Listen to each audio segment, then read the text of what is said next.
suddenly, Andy Coulson, the man who was her deputy as editor, succeeded her as editor, and of course became a controversial appointment as the Prime Minister's chief spin doctor, first of all for the Conservative Party, and then in number 10 Downing Street. Andy Coulson has been dragged back into this scandal involving the News of the World. Now, this is not about phone hacking, but about payments to police.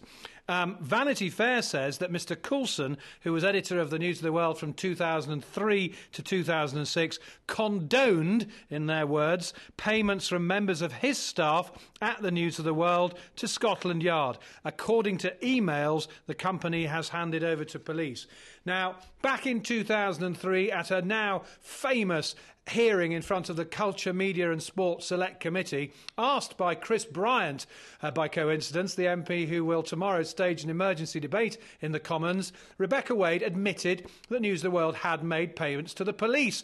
And at that moment, Andy Coulson, sharp as ever, popped up and said, only under the Press Complaints Commission Code of Conduct. So that is clearly what Mr Coulson will say in response to this. What News International have said tonight is that as a result of inquiries, it is correct to state that new information has recently been provided to the police.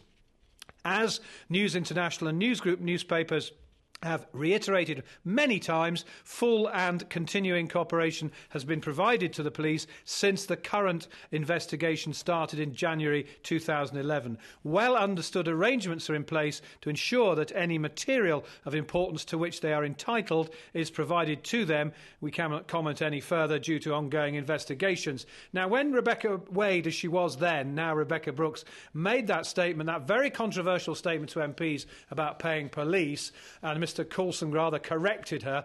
That was back in 2003. Earlier this year, in April, she issued a statement, backtracking slightly, saying that if that did happen, she had no knowledge of it. So suddenly, we're not just talking about phone hacking, we're talking about payments to police.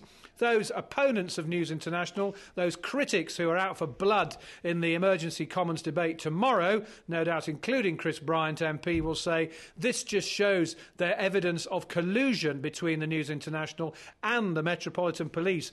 In his short speech in the House of Commons earlier today, which he demanded an inquiry into phone hacking, Mr Bryant, the Labour MP for the Rhondda, who claims he was a phone hacking victim, accused the police of lying time and time again to Parliament about the investigations it previously carried out into phone hacking.